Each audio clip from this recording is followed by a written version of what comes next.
Welcome again in a course theory of automata. Last time हम लोगों ने finite automata का जिक्र किया था।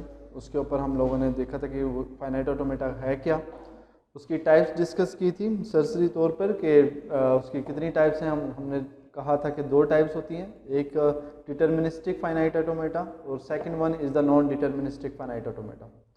तो डिटर्मिनिस्टिक फाइनाइट ऑटोमेटा को आज हम देखते हैं। उससे पहले ये बता दूं कि डिटर्मिनिस्टिक फाइनाइट ऑटोमेटा जो है it is the type of a finite automata that use to define an language.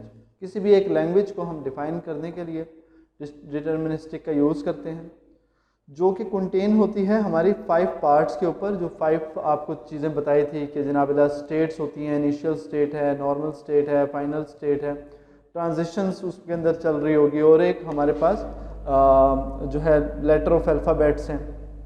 ये सारी चीज़ें मिलकर हमारी डिटर्मिनिस्टिक फाइनाइट ऑटोमेटा को रिप्रेजेंट करती है। ठीक है, उसके बाद हम लोगों ने एक एग्जांपल ले लेते हैं, जैसे कि बिल्कुल बेसिक से स्टार्ट करते हैं कि हमारे पास एक लैंग्वेज है L1। ठीक है, उसके अंदर हमारे पास है A और खाली A को रिप्रेजेंट कर लेते हैं। अब हमने इसको ग्राफिकली रिप्रेजेंट करना हो अगर, तो हम लोग इसको किस तरीके से कर सकते हैं। अगर हम पुराना लेक्चर रिकॉल करें, स्टार्टिंग पॉइंट हम लोगों ने ऐसे ही डिनोट किया था, राइट। इसको हमने नाम दे दिया था Q नॉट। अब A इसमें कैरी होगा, ट्रांजिशन होगी इसकी A की। A जाएगा आगे तो एक और स्टेट आ जाएगी जो कि हमारी नॉर्मल स्टेट है, इसको हम सिंपल सर्कल से डिनोट कर देते हैं। अब उसके बाद हमारे पास कुछ और आगे नहीं है, कोई और अल्फ़ाबेट्स नहीं है, स्ट्रिंग में नहीं है, लैंग्वेज में हमारे पास सिर्फ A ही को रिप्रेजेंट करना है। तो हमारे पास इसी को हम फाइनल स्टेट बना देते हैं। फाइनल स्टेट के अंदर हम लोग इसको सर्कल को डबल कर देते हैं। ठीक है, एक सर्कल के अंदर एक और सर्कल बना के रिप्रेजेंट कर देते हैं, तो हमें पता लग जाता है ये हमारी फाइनल स्टेट है। तो ये हमारा हो गया क्या, इसका हमारा DFA। सिंपली इसको हम बता सकते हैं, हम नीचे यहाँ पर ये भी लिख सकते हैं कि जी इनिशियल स्टेट है और ये हमारी क्या हो गई, फाइनल स्टेट। ठीक है, वेरी सिंपल। अगर इसी तरीके से हमारे पास ऑप्शंस में हो कि हम लोगों ने एक ऐसी लैंग्वेज है जिसको यहाँ पर 2 टाइम्स A हो, तब उसको किस तरीके से रिप्रेजेंट करेंगे। स्टार्टिंग पॉइंट A कैरी हुआ, A की ट्रांजिशन हुई, उसके बाद नॉर्मल स्टेट, फिर सेकंड एक और है, एक और कैरी हुआ, उसके बाद फिर हम नॉर्मल स्टेट दे रहे हैं। फिर अब हमने देखा कि इसके अलावा और कुछ नहीं है जिसको हम आगे ट्रांजिट होगी। ठीक है, कोई मूवमेंट नहीं है, तो यही हमारी फाइनल स्टेट है। Q नॉट कह दिया इसको हमने, Q1, और ये हमारा Q2 के ऊपर आके ख़त्म हो गया। अच्छा, और आपको बताया था कि समटाइम्स आपके क्वेश्चन पेपर के अंदर या बहुत सारी बुक्स के अंदर इसको डिफरेंट अंदाज में लिखा होता है। 2-3 अंदाज, यानी कि हम लोग ऐसे भी कर सकते हैं, फाइनल स्टेट माइनस का साइन डाल के, ये हमारी इनिशियल स्टेट है, प्लस के साथ भी हम डिनोट कर सकते हैं, ये हमारी फाइनल स्टेट है। और बहुत सारी बुक्स के अंदर यहाँ पर हम लोग बेशक Q नॉट लिख दें, Q नॉट से स्टार्ट कर दें, और बहुत सारी बुक के अंदर इसको S के साथ भी डिनोट किया गया, S नॉट, यानी कि स्टेट 0 है, अभी स्टेट 1 चल रही है, यहाँ पर S1 कर देंगे, यहाँ पर S2 कर देंगे, या सो ऑन, इस तरीके से हम लोग कर देंगे इसको। ठीक है, अभी थर्ड एक और एग्जांपल लेके देख लेते हैं। बहुत ही बेसिक चीज़ों से हम आगे की तरफ जाएंगे।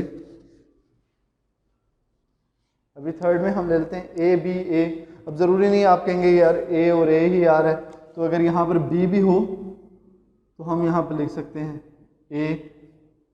ठीक है, ये B, और इसके बाद हमारे पास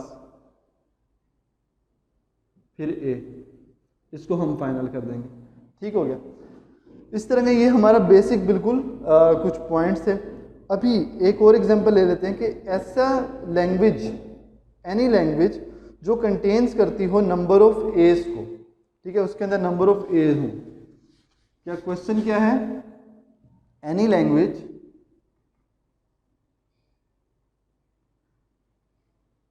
that contains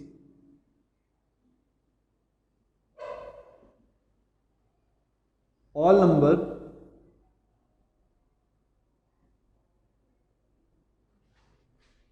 ए, और इंक्लूडिंग क्या, इसके अंदर इंक्लूडिंग नल सेट भी।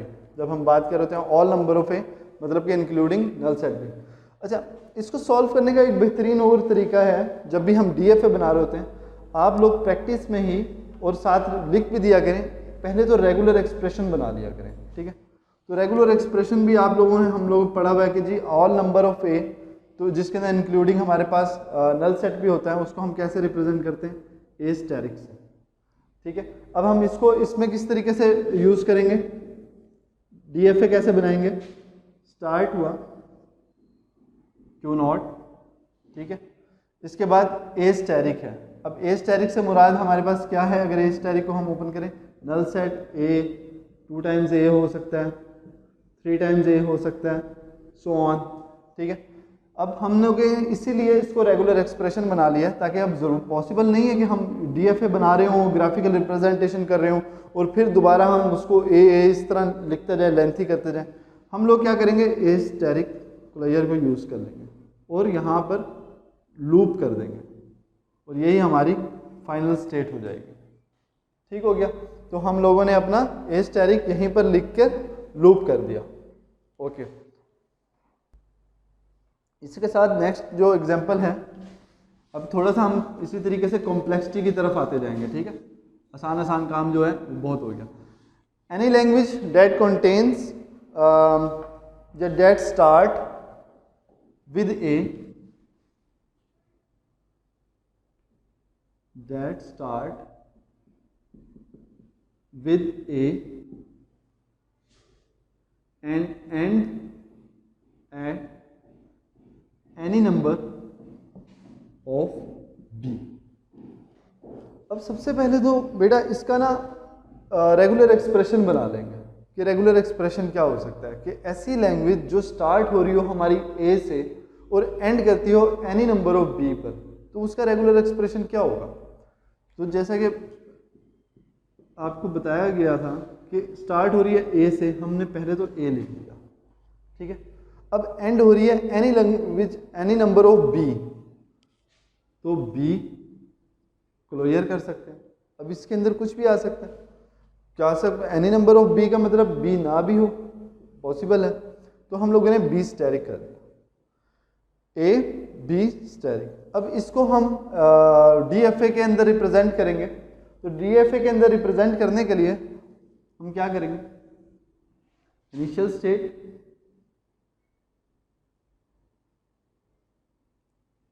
ए तो लाजमी आ गया, ठीक है। उसके बाद एक और स्टेट बी का कोई भी जो है नंबर आ सकता है, तो हम लोग क्या करेंगे, Q1 के अंदर हम ऑलरेडी पहले पिछले एग्जांपल में बना चुके हैं B,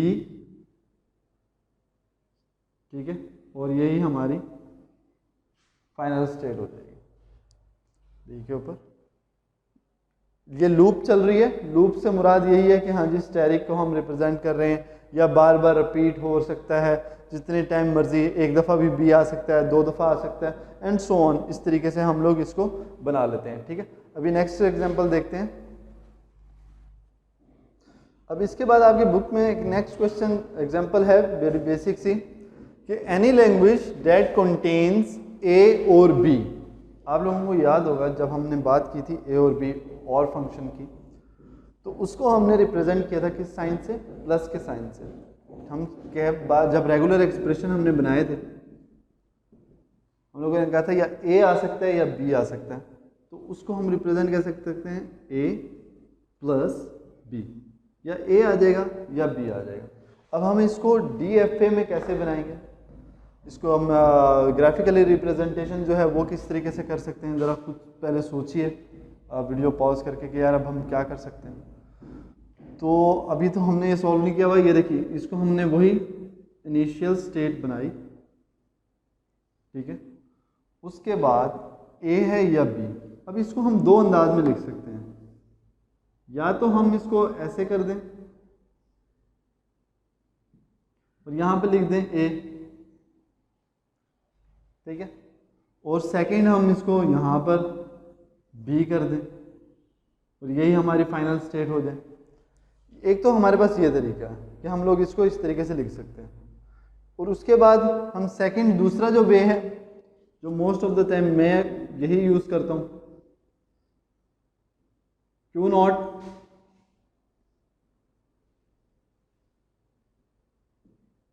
final state a comma b कर देते हैं। हम लोग इस तरीके से भी ये लिख सकते हैं,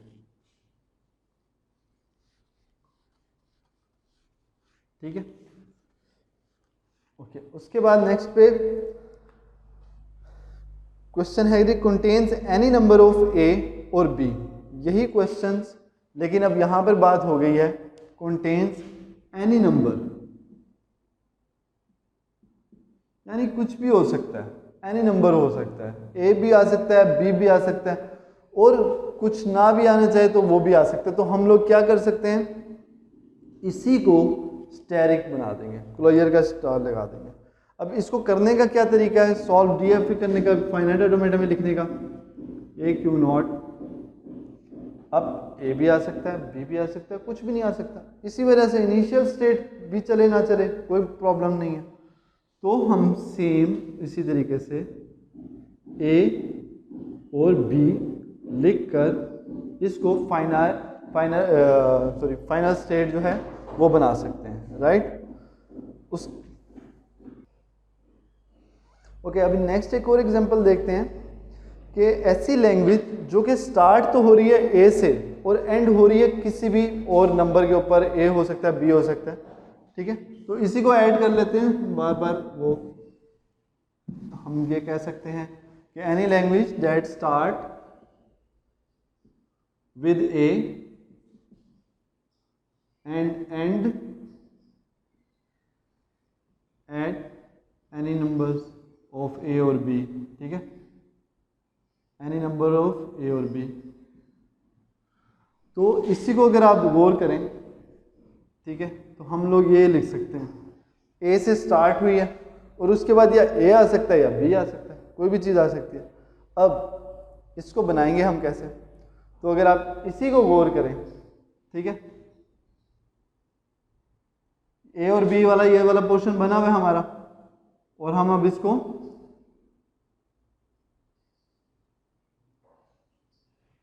क्यू नॉट कर देते हैं, क्यू वन कर देते हैं, और ये हमारा इनिशियल पॉइंट हो गया, ये हमारा फाइनल पॉइंट हो गया। ए से स्टार्ट हो रही है, ए की ट्रांजिशन हुई है, मूवमेंट देखें, मूवमेंट में ए की ट्रांजिशन हुई है, यस ओके। उसके बाद ए आ सकता है या बी आ सकता है या कुछ भी नहीं आ सकता, ए है या बी आ सकता है, या कुछ भी ना हो तो फाइनल स्टेट में, क्योंकि हमने स्टेरिक यूज़ किया हुआ है, लूप यूज़ की हुई है, तो ये भी हमारा इसमें सॉल्व हो जाता है। इसी तरीके से अगर एक और लैंग्वेज हो कि जनाब 2 टाइम्स ए आ गया है हमारे पास, 2 टाइम्स ए आ गया है, या कुछ भी इस तरीके से ए बी भी हो सकता है, कोई भी चीज़ हो सकती है। अगर हम इसको यूँ ही ले लें, ए और ए 2 टाइम्स हमारे पास ए आ गया, तो दोबारा से बस एक और लगा देंगे आप लोग, इसको क्यू नॉट कर दें, क्यू वन कर दें, क्यू टू कर दें। पहले अब हमारे पास ए आ रहा है, फिर हमारे पास सेकंड ए आ रहा है, फिर हमारे पास ए और बी आ रहा है, ठीक है। इस तरीके के हम लोग इसको सॉल्व कर सकते हैं। ये हमारी इनिशियल स्टेट हो गई, ये हमारी फाइनल स्टेट हो गई। अच्छा, अब डीएफए क्या हमने जो बनाया है वो सही है या नहीं है, उसको चेक करने के लिए हम लोग एक तो ये देखते हैं कि यार क्या स्टेट्स इन्वॉल्व हैं, सारी स्टेट्स उसमें इन्वॉल्व हैं, इनिशियल स्टेट है, फाइनल स्टेट है, नॉर्मल स्टेट भी है अगर ज़रूरत पड़ी है उन चीज़ों की, तो ये सारी स्टेट्स हमारे पास इन्वॉल्व हो रही हैं कि नहीं हो रही। उसके बाद हम लोग ये देखेंगे जो ट्रांजिशन हो रही है, जो मूवमेंट हो रही है, क्या वो पूरी हो रही है, वो उसको फुलफिल कर रहे हैं कि नहीं कर रहे, ठीक है। जैसे अब यहाँ से इसी की एग्जांपल ले लें, ए की ट्रांजिशन हो रही है, यस, सेकंड ए वो भी हो गया, ए प्लस बी यानी कोई भी, तो ये भी हमारे पास फाइनल स्टेट में हो गया। अब डिटर्मिनिस्टिक के अंदर क्या, इसकी फाइनाइट ऑटोमेटा के अंदर यानी कि एक ही हमारे पास डायरेक्शन चल रही है, एक ही आउटपुट चल रही है, ओके ठीक है। फाइनल स्टेट का होना लाजिम है, किसी भी फाइनाइट ऑटोमेटा ग्राफिकल रिप्रेजेंटेशन के अंदर फाइनल स्टेट का होना लाजमी है, लेकिन ये लाजिम नहीं है कि फाइनल स्टेट एक ही होगी, एक से ज़्यादा फाइनल स्टेट्स भी हो सकती हैं, ठीक है, वो आगे आगे हम एग्जांपल्स में देखेंगे। तो स्टूडेंट्स बीएस स्पेशली जो हमारे बीएस 189 के स्टूडेंट्स हैं, आप लोगों ने करना ये है कि आप लोगों ने अपनी बुक में से मज़ीद जो भी एग्जांपल्स हैं वो मैं आपको बुक्स वगैरह शेयर कर दी हैं सॉफ्ट कॉपी में ग्रुप के अंदर, तो आप लोगों ने उनकी एग्जांपल्स लेनी है। एग्जांपल्स लेने के बाद उनको सॉल्व करना है। जहाँ पर भी कोई क्यूरी हो, कोई मसला हो, सही समझ ना आ रही हो, तो आप पूछ सकते हैं, जूम मीटिंग में पूछ सकते हैं। और यही बात है कि थ्योरी ऑफ ऑटोमेटा एक ऐसा कोर्स है, आप उसको जितनी प्रैक्टिस करेंगे वो आपको आएगा, ठीक है। विदाउट प्रैक्टिस वो दूर ही जाएगा, आपसे भागेगा। इसके बाद आज का जो टॉपिक था हमारा यही फाइनाइट ऑटोमेटा के एग्जांपल्स। नेक्स्ट में हम देखेंगे डेड स्टेट क्या होती है, ट्रैप स्टेट क्या होती हैं, जंप स्टेट क्या होती हैं। मतलब कि डेड स्टेट के अंदर वही फ़र्ज़ कीजिए, अभी आपको थोड़ा सा अगर मैं बताऊं कि ए चल रहा है हमारे पास, मशीन हमें चाह रही है कि एक ऐसी लैंग्वेज एक्सेप्ट करनी है जिसके अंदर ए से स्टार्ट होना है, कंडीशन ये लग दी है स्टार्ट विद ए। तो अब इसके लिए हो सकता है कोई ऐसी लैंग्वेज आ जाए जो बी आए उसके अंदर, तो वो क्या होगा, एक डेड स्टेट बन जाएगी, ठीक है। वो बी के साथ उसको बी यहाँ पर भेज देगा, यहाँ पर भेजने के बाद ये कुछ भी नहीं है, ये हमारा ट्रैप स्टेट है, डेड स्टेट है। तो यहाँ पर ये जनाब अल्लाह आके इसके लिए कोई फाइनल स्टेट नहीं मिलेगी, इसको कुछ नहीं, तो यहाँ पर बी आ जाएगा और आगे इसमें कुछ भी परफॉर्म नहीं हो रहा, ठीक है। इस तरीके से और सारे जंपिंग स्टेट्स हैं, वो सारी जो हैं वो इंशाल्लाह नेक्स्ट स्टेट्स के अंदर, नेक्स्ट लेक्चर के अंदर डिस्कस करेंगे।